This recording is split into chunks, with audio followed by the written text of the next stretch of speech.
Hello friends, welcome to my channel. ಇವತ್ತು ಕೆಲವೊಂದು stocks 4 stocks ready ಮಾಡಿಟ್ಟಿದ್ದೀನಿ. ಆ ಸ್ಟಾಕ್ಸ್ ಕುರಿತಾಗಿ ನೋಡೋಣ. ಅದಕ್ಕೂ ಮೊದಲು ನಿಫ್ಟಿ ನೋಡೋಣ.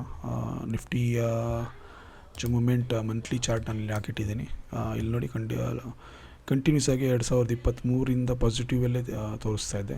So obviously last month July ಕೂಡ ಪಾಸಿಟಿವಲ್ಲೇ ಇದೆ. ಲಾಸ್ಟ್ ವೀಕ್ ಫ್ರೈಡೇಯಲ್ಲಿ ಸ್ವಲ್ಪ ಮಾರ್ಕೆಟ್ ಕೆಳಗಡೆ ಇತ್ತು, ಆನಂತರ ಸ್ವಲ್ಪ ರಿಕವರ್ ಆಯಿತು. Almost 100 point Nifty, 700 point bank Nifty ಕೆಳಗಡೆ ಬಿದ್ದಿತ್ತು. ಬಟ್ ನನ್ನ ಪ್ರಕಾರ ಇದು ಮತ್ತೆ ಪಾಸಿಟಿವ್ ಹೋಗುತ್ತೆ ನೆಕ್ಸ್ಟ್ ವೀಕಲ್ಲಿ. So Nifty index chart, monthly chart ಇದು. ಇಲ್ಲಿ ನೋಡಿ, ಕಂಟಿನ್ಯೂಸ್ ಆಗಿ ಯಾವ ರೀತಿ 2020 ಕಂಟಿನ್ಯೂಸ್ ಆಗಿ ಗ್ರೋತಲ್ಲಿದೆ ನಮ್ಮ Indian stock market. So just ಯಾರೇ ವಿಡಿಯೋ ನೋಡ್ತಾ ಇದ್ದೀರೋ, ಹೊಸಬರಾಗಲಿ ಅಥವಾ ಎಕ್ಸ್ಪೀರಿಯನ್ಸ್ ಇರೋಲ್ಲಾಗಲಿ, ನಮ್ಮ ಇಂಡಿಯನ್ ಸ್ಟಾಕ್ ಮಾರ್ಕೆಟ್ ಫ್ಯೂಚರ್ ತುಂಬ ಚೆನ್ನಾಗಿದೆ. ದಯವಿಟ್ಟು ಸ್ಟಾಕ್ ಮಾರ್ಕೆಟಲ್ಲಿ ಯಾರು ಸ್ಟಾಕ್ ಮಾರ್ಕೆಟ್ ಬಗ್ಗೆ ನಾಲೆಜ್ ಇಲ್ವೋ ಅವ್ರು ಕಲೀರಿ. ತುಂಬ ಒಳ್ಳೆ ವೀಡಿಯೋಗಳಿದೆ ಯೂಟ್ಯೂಬಲ್ಲಿ, ಮತ್ತು ಕೆಲವೊಂದು ಕೋರ್ಸಸ್ ಕೂಡ ಇದೆ, ಕೆಲವೊಂದು ಅಕಾಡೆಮೀಸ್ ಇದೆ. ಎಕ್ಸಾಂಪಲ್ ಹೇಳಬೇಕಂದ್ರೆ TDI ಅಕಾಡೆಮಿ ಇದೆ ಬೆಂಗಳೂರಲ್ಲಿ. ತುಂಬ ಜನಕ್ಕೆ ಕಡಿಮೆ ಫೀಸಲ್ಲಿ ಟ್ರೈನಿಂಗ್ ಕೊಡ್ತಾ ಇದ್ದಾರೆ ಸ್ಟಾಕ್ ಮಾರ್ಕೆಟ್ ಬಗ್ಗೆ. ಅಲ್ಲೂ ಕೂಡ ಟ್ರೈ ಮಾಡ್ಬೋದು. ಮತ್ತು ಸೊ ಕೆಲವೊಂದು ಸ್ಟಾಕ್ ನಾನು ಹೇಳಿದ್ದು 4 ಸ್ಟಾಕ್ಸ್. ಮೊದಲನೇದಾಗಿ ನೋಡೋಣ ಪೋಕರ್ನ ಅಂತ. ಸೊ ಪೋಕರ್ನ ಇದೊಂದು ಸ್ಟಾಕು. ಇಲ್ಲಿ ನೋಡಿ, ಪೋಕರ್ನ ಅದು ಕ್ಲೋಸಿಂಗ್ ನೋಡುವಾಗ, ಇದರ ಹೈ ನೋಡುವಾಗ 796. ಇದೇ ಜನವರಿಯಲ್ಲಿ ನೋಡಿ, ಮೇ ಮಂತಲ್ಲಿ 600 ಹೈ ಮಾಡಿತ್ತು. ಆಮೇಲೆ ಜುಲೈ ಮಂತಲ್ಲಿ 765, ಆಲ್ಮೋಸ್ಟ್ 150 ರುಪೀಸ್ ಮೇಲೆ ಹೋಗಿದೆ, ಹೈ ಮಾಡಿದೆ. ಆಮೇಲೆ ನೋಡಿ 796. ಸೊ ಇಲ್ಲಿ ಇದು ಹೈ ನೋಡಿ ಎಷ್ಟಿದೆ. ಇದು ಲೈಫ್ ಟೈಮ್ ಹೈ ನೋಡುವಾಗ 2022 ಜನವರಿಯಲ್ಲಿ 800 ಮಾಡಿತ್ತು. ಸೊ ನನ್ನ ಪ್ರಕಾರ ಈ 800 ಇದೇನಾದ್ರು ಹೈ ಬ್ರೇಕ್ ಆಯ್ತಂದರೆ ಖಂಡಿತ ಇದು ಮೇಲೋಗೋ ಚಾನ್ಸ್ ಇದೆ. 850, 900, 950, 1000, 1100, 1200 ಲಾಂಗ್ ಟರ್ಮ್ ಇನ್ವೆಸ್ಟ್ಮೆಂಟ್ ಕೂಡ ಈ ಸ್ಟಾಕ್ನ ಕನ್ಸಿಡರ್ ಮಾಡಿ. ಮತ್ತು ಇದ್ರದ್ದು ಕೆಲವೊಂದು ಫಂಡಮೆಂಟಲ್ ನೋಡೋದಾದರೆ,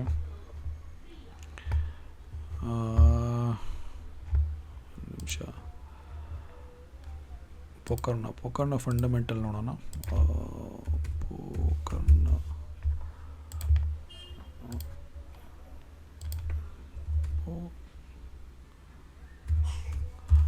ಮಾರ್ಕೆಟ್ ಕ್ಯಾಪಿಟಲ್ ಏನು ಜಾಸ್ತಿ ಇಲ್ಲ, ಬರೀ 2000 ಕೋಟಿ ಇದೆ. ಆ್ಯಂಡ್ ROE 16% ಇದೆ. ಬಟ್ ಇದು ಸೇಲ್ಸ್ ನೋಡುವಾಗ ಸೇಲ್ಸ್ ಅಂತ ಏನು ಜಾಸ್ತಿ ಡಿಫ್ರೆನ್ಸ್ ಇಲ್ಲ, 700 crores 600 crores ಇದೆ. ಬಟ್ ಓವರಾಲ್ ನೆಟ್ ಪ್ರಾಫಿಟ್ ನೋಡುವಾಗ ಪ್ರಾಫಿಟಲ್ಲಿದೆ ಇದು ಕಂಪನಿ. ಆ್ಯಂಡ್ ಇದ್ರ balance sheet, total liabilities okay, total assets okay. And FIS ನೋಡಿ, FIS ನೋಡೋಣ.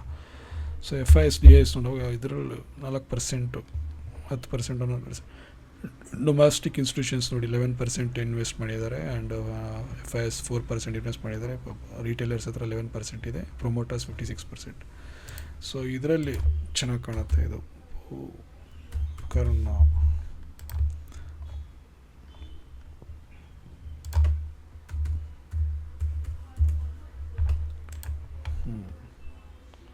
ಆಲ್ರೆಡಿ ಓಪನ್ ಇದೆ ಅನ್ನೋದು ನೋಡಿ. ಇಲ್ಲಿ ನೋಡಿ 4% FIS, 3% DIS, ಮ್ಯೂಚುವಲ್ ಫಂಡ್ ಕೂಡ ಇನ್ವೆಸ್ಟ್ ಮಾಡಿದ್ದಾರೆ. ಸೊ ಈ ಸ್ಟಾಕ್ನ ನೀವು ಕನ್ಸಿಡರ್ ಮಾಡಿ, ಮೇಲೋಗೋ ಚಾನ್ಸ್ ಇದೆ. ಆ್ಯಂಡ್ 800, 900, ಆಲ್ಮೋಸ್ಟ್ 1200 ಪೊಟೆನ್ಷಿಯಲ್ ಇದೆ ಸ್ಟಾಕಲ್ಲಿ. ಬಟ್ ಮಾರ್ಕೆಟ್ ಕ್ಯಾಪಿಟಲ್ ತುಂಬ ಕಡಿಮೆ. ಬಟ್ ಆದರೂ ನೀವು ಫೋಕಸ್ ಮಾಡಿ ಈ ಸ್ಟಾಕ್ ಮೇಲೆ. ಮೂಮೆಂಟ್ ಇದು ಹೈ ಬ್ರೇಕ್ ಆಯ್ತು ಅಂದರೆ ಚಾನ್ಸಸ್ ಇರುತ್ತೆ. Next allied digital services. ಪೋಕರ್ನದು ಇದೊಂದು ಗ್ರಾನೈಟ್ ಕಂಪನಿ ಆಗಿದೆ. ಗ್ರಾನೈಟ್ ಎಕ್ಸ್ಪೋರ್ಟ್ ಮಾಡುತ್ತೆ. ಗ್ರಾನೈಟ್ ಕಂಪನಿ US, ಕೆನಡಾಗೆಲ್ಲ ಇದು ಎಕ್ಸ್ಪೋರ್ಟ್ ಮಾಡುತ್ತೆ. ನೆಕ್ಸ್ಟ್ ಅಲೈಡ್ ಡಿಜಿಟಲ್ ಸರ್ವಿಸಸ್ ನೋಡೋಣ. ಅಲೈಡ್ ಡಿಜಿಟಲ್ಸ್ ಇದೊಂದು digital I think band with related company. Digital support service provide ಮಾಡ್ತಾರೆ. ಇದು ನೋಡಿ, ಮಂತ್ಲಿ ಚಾರ್ಟ್ ಹಾಕಿಟ್ಟಿದ್ದೀನಿ.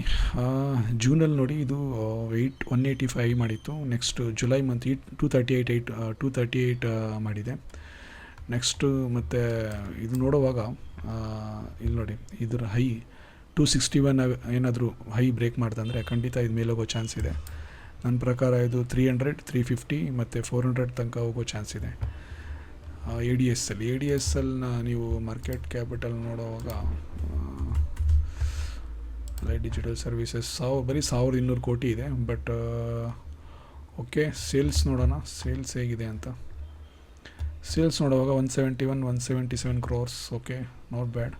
ಆ್ಯಂಡ್ ನೋಡಿ, yearly sales 660, 687, net overall profit 46, okay, ಪರವಾಗಿಲ್ಲ ಇದರಲ್ಲಿ. ಬಟ್ ಇದು FIS/DIS ನೋಡುವಾಗ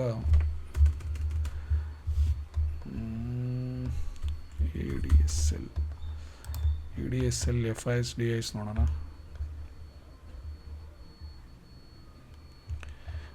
ಬೈಯಿಂಗ್ ರೆಕಮೆಂಡೇಷನ್ ಇದೆ ಇದರಲ್ಲಿ. Okay, FIS mutual funds DIS ಯಾವುದೂ ಇಲ್ಲ, ಬರೀ FIS 1% ಮಾತ್ರ ಇನ್ವೆಸ್ಟ್ ಮಾಡಿದ್ದಾರೆ. ಬಟ್ ಯಾವುದೇ ಏನೇ ಮಾಡೋದಾದ್ರು ನೀವು ರಿಸರ್ಚ್ ಮಾಡಿ ನಾನು ಹೇಳಿದ ಮೇಲೆ ಹೇಳ್ತಾ ಇದ್ದೀನಿ ಅಂದ್ಬಿಟ್ಟು ಏನು ತೊಗೊಳಕ್ಕೆ ಹೋಗಬೇಡಿ. ಜಸ್ಟ್ ಒಂದು ಫೋಕಸ್ ಇಡಿ, ವಾಚ್ ಲಿಸ್ಟಲ್ಲಿ ಇಡಿ ಆ್ಯಂಡ್ ಅಬ್ಸರ್ವ್ ಮಾಡ್ತಾರೆ ಸ್ಟಾಕ್ನ. ನೆಕ್ಸ್ಟ್ ಇನ್ನೊಂದು ಕ್ಯಾಸ್ಟ್ರಾಲ್ ಲಿಮಿಟೆಡ್ ನೋಡುವಾಗ ಇಲ್ಲಿ ನೋಡಿ, ಕನ್ಸಾಲಿಡೇಟಲ್ಲಿದೆ. ಫೆಬ್ರವರಿ, ಮಾರ್ಚ್, ಜನವರಿಯಲ್ಲಿ ಕನ್ಸಾಲಿಡೇಟಲ್ಲಿತ್ತು. ಆಲ್ಮೋಸ್ಟ್ 200, 232 ಲೆವೆಲಲ್ಲಿತ್ತು. ಆನಂತರ ನೋಡಿ 261 ಹೋಗಿದೆ. ಇದು ಲೈಫ್ ಟೈಮ್ ಹೈ ಇದು ಈ ಸ್ಟಾಕ್ದು. ಲೈಫ್ ಟೈಮ್ ಹೈ ನೋಡುವಾಗ 269, 270. ಸೊ ಆಲ್ಮೋಸ್ಟ್ ಇದೇನಾದರೂ 270, 265 ಹೈ ಬ್ರೇಕ್ ಮಾಡಿದ್ರೆ ಇದು ಖಂಡಿತ ಮೇಲೋಗೋ ಚಾನ್ಸ್ ಇದೆ. ಸೊ ನನ್ನ ಪ್ರಕಾರ ಇದು ಟಾರ್ಗೆಟ್ 300, 350 ಆ್ಯಂಡ್ 400ವರೆಗೂ ಚಾನ್ಸ್ ಇದೆ. ಕ್ಯಾಸ್ಟ್ರಾಲ್ ಮಾರ್ಕೆಟ್ ಕ್ಯಾಪಿಟಲ್ ನೋಡೋಣ. ಕ್ಯಾಸ್ಟ್ರಾಲ್ ಇಂಡಿಯಾ 25,000 ಕೋಟಿ ಕಂಪ್ನಿ ಕ್ಯಾಪಿಟಲ್ ಇದ್ರದ್ದು. ಆ್ಯಂಡ್ ಇದರ ROE ನೋಡಿ 42% ಇದೆ, ಒಳ್ಳೆ ರೇಟ್ ಆಫ್ ಇಂಟ್ರೆಸ್ಟ್ ಇದೆ. ಆ್ಯಂಡ್ ಇದರದ್ದು FIS/DIS ಹಿಸ್ಟ್ರಿ ನೋಡುವಾಗ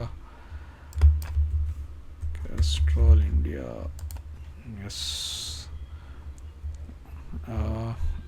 40% ಬೈಯಿಂಗ್ ರೆಕಮೆಂಡೇಷನ್ ಕೊಡ್ತಾ ಇದ್ದಾರೆ. ಬಟ್ ಇದು FIS/DIS ನೋಡಿ, FIS ನೋಡಿ 9% ಫಾರಿನ್ ಇನ್ಸ್ಟಿಟ್ಯೂಷನ್ಸ್ ಇನ್ವೆಸ್ಟ್ ಮಾಡಿದ್ದಾರೆ. ಆ್ಯಂಡ್ ಡೊಮೆಸ್ಟಿಕ್ಸ್ ನೋಡಿ DIS 14% and mutual funds 2%. So almost ಎಷ್ಟು 10, 13, 14, 15, 16% almost FIS/DIS mutual funds invest ಮಾಡಿಟ್ಟಿದ್ದಾರೆ. ಸೊ ನನ್ನ ಪ್ರಕಾರ ಟಾರ್ಗೆಟ್ ಹೋಗೋ ಚಾನ್ಸ್ ಇದೆ. ಇದು ನೋಡಿ, ಇಲ್ಲಿಂದ 260, 270 ಬ್ರೇಕ್ ಮಾಯ್ತಂದರೆ ಖಂಡಿತ ಇದು 300, 320, 350, ಆನಂತರ 400 ಕೂಡ ಹೋಗುವಂಥ ಚಾನ್ಸ್ ಇದೆ. ನೆಕ್ಸ್ಟು ಇನ್ನೊಂದು ನೋಡೋಣ, ಲುಪಿನ್. ಲಾಸ್ಟ್ ಸ್ಟಾಕು, ಇವತ್ತಿನ 4 ಸ್ಟಾಕಲ್ಲಿ ಕೊನೆ ಸ್ಟಾಕು ಲುಪಿನ್ ಲಿಮಿಟೆಡ್. ಲುಪಿನಲ್ಲಿ ನೋಡುವಾಗ ಇಲ್ಲಿ ನೋಡಿ 2020 ಜನವರಿ 24ರಿಂದ 1500 ಇದ್ದಿದ್ದು ಹೈ, ಆನಂತರ 1700 ಹೋಯಿತು. ಆನಂತರ ಕನ್ಸಾಲಿಡೇಟ್ ಮಾಡ್ತಾಯಿತ್ತು ಅದೇ ರೇಂಜಲ್ಲಿ. ಆನಂತರ ನೋಡಿ 1900 ಹೋಗಿದೆ. ಸೊ ಆಲ್ಮೋಸ್ಟ್ ಇದು 300 ರೂಪಾಯಿ, 400 ರೂಪಾಯಿ ಮೇಲೆ ಹೋಗಿದೆ.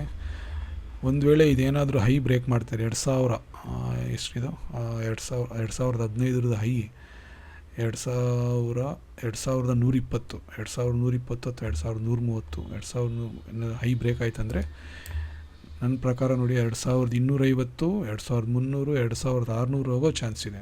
ಸೊ ಇದನ್ನು ನೀವು ಕನ್ಸಿಡರ್ ಮಾಡ್ಬೋದು. ಲುಪಿನ್ ಲಿಮಿಟೆಡ್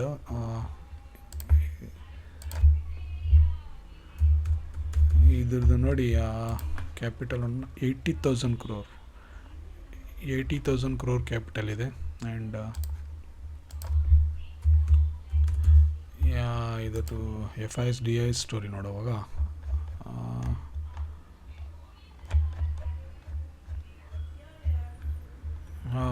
ಇಲ್ಲಿ ನೋಡಿ, mutual funds 16%, DIS 10%, FIS 18%. So almost 28, ಒಂದು 38, 45% almost FIS/DIS mutual funds investment ಇದ್ದಾರೆ. ಇದೊಂದು ಒಳ್ಳೆ ಸ್ಟಾಕ್ ಅನಿಸ್ತಾ ಇದೆ. ನೀವು ನಿಮ್ಮ ವಾಚ್ ಲಿಸ್ಟಲ್ಲಿ ಇಟ್ಕೊಳ್ಳಿ ಆ್ಯಂಡ್ ವಾಚ್ ಮಾಡ್ತಾಯಿರಿ. ಸೊ ಹೋಗೋ ಚಾನ್ಸ್ ಇದೆ ಈ ಸ್ಟಾಕಲ್ಲಿ. ಫ್ರೆಂಡ್ಸ್, ಏನು ಯಾವುದೇ ಸ್ಟಾಕಿಲ್ಲಿ ನಾನು ನಿಮಗೆ ಜಸ್ಟ್ ಓವರ್ವ್ಯೂ ಕೊಡ್ತಾ ಇರೋದು. ಬೈ ಮಾಡಿ ಅಥವಾ ಸೆಲ್ ಮಾಡಿ ಅಂತ ನಾನು ಹೇಳ್ತಾಯಿಲ್ಲ.